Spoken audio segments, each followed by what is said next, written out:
किसी ने बहुत कमाल की बात कही है कि जीवन में दो तरह के लोगों से हमेशा सावधान रहना चाहिए। पहला, वे लोग जो आपको ऐसी कमियां बताते हैं जो आप में होती ही नहीं, और दूसरा, वे लोग जो आप में ऐसी खूबियां बताते हैं जो वास्तव में आप में है ही नहीं। आज मैं आपको एक छोटी लेकिन बहुत गहरी सीख देने वाली कहानी सुनाती हूँ। एक राज्य में एक राजा था। उसकी कोई संतान नहीं थी। अब वह बूढ़ा हो चुका था और उसे अपने राज्य के लिए अगला राजा चुनना था।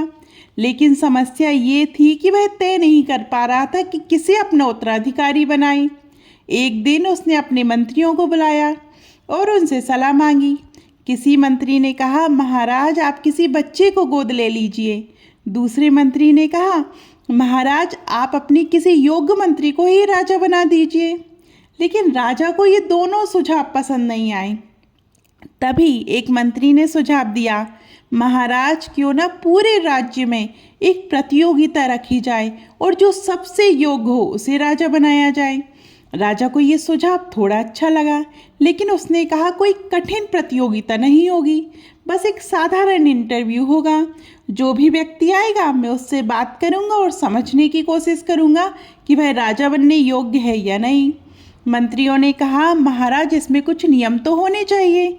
राजा ने कहा, नहीं, कोई नियम नहीं होगा। किसी भी उम्र का, किसी भी वर्ग का व्यक्ति आ सकता है और इंटरव्यू दे सकता है। धीरे धीरे ये खबर पूरे राज्य में फैल गई। गांवों, कस्बे और शहरों से लोग महल की ओर आने लगे।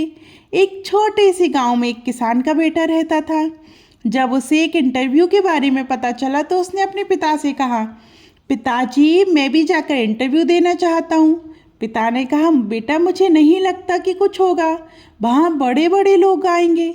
लेकिन लड़के ने कहा, पिताजी एक बार कोशिश करने में क्या जाता है।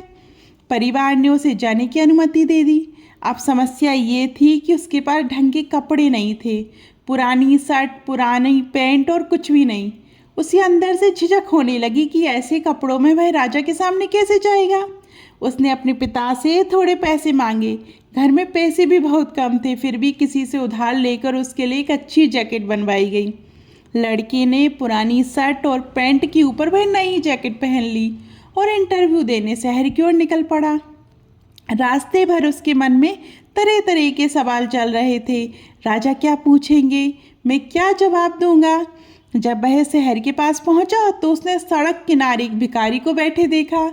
सर्दी बहुत ज़्यादा थी और वह ठंडे से काँप रहा था। भिखारी ने कहा, बेटा तुम मेरी मदद कर सकते हो, मुझे ठंडे से बचने के लिए कुछ दे दो। लड़के के पास पैसे नहीं थे, खाने के लिए थोड़ा राशन था, वह भी बहुत कम था। उसने ऊपर देखा, उसके पास सिर्फ वही नई जैकेट थी। उसके मन में आवाज़ आई, इसे उतार कर इस भिखारी को दे दो। काफ़ी सोचने के बाद उसने अपनी जैकेट उतारी और भिखारी को दे दी। अब वह पुराने और फटे कपड़ों में ही आगे बढ़ गया। कुछ देर बाद वह राजधानी पहुंचा। महल के सैनिकों ने उसे सराय में रुकने को कहा। थोड़ी देर आराम करने के बाद उसका इंटरव्यू का समय भी आ गया। अब वह सोच रहा था कि अब क्या होगा। जैकेट भी चली गई, शायद मेरा पहला प्रभाव भी खराब पड़ेगा। लेकिन उसने सोचा, कम से कम मैं राजा से मिल तो लूँगा। वह राजा के कक्ष में पहुंचा। थोड़ी देर बाद राजा अंदर आए। जैसे ही लड़की ने राजा को देखा वह चौंक गया। राजा वही भिखारी थे जिनको उसने रास्ते में अपनी जैकेट दी थी। लड़का कुछ बोल ही नहीं पाया। राजा मुस्कुराए और बोले, हाँ मैं वही भिखारी हूँ जिससे तुम रास्ते में मिले थे। लड़की ने हिम्मत करके पूछा, महाराज आपने ऐसा क्यों किया, ये कैसी परीक्षा थी। राजा बोले, अगर मैं तुमसे पहले राजा बनकर मिलता तो तुम मुझे खुश करने के लिए बहुत कुछ करते, लेकिन मैं तुम्हारा असल स्वभाव जानना चाहता था। तुम्हारे पास सिर्फ एक ही जैकेट थी, फिर भी तुमने ठंड में कांपते हुए एक अनजान व्यक्ति की मदद की।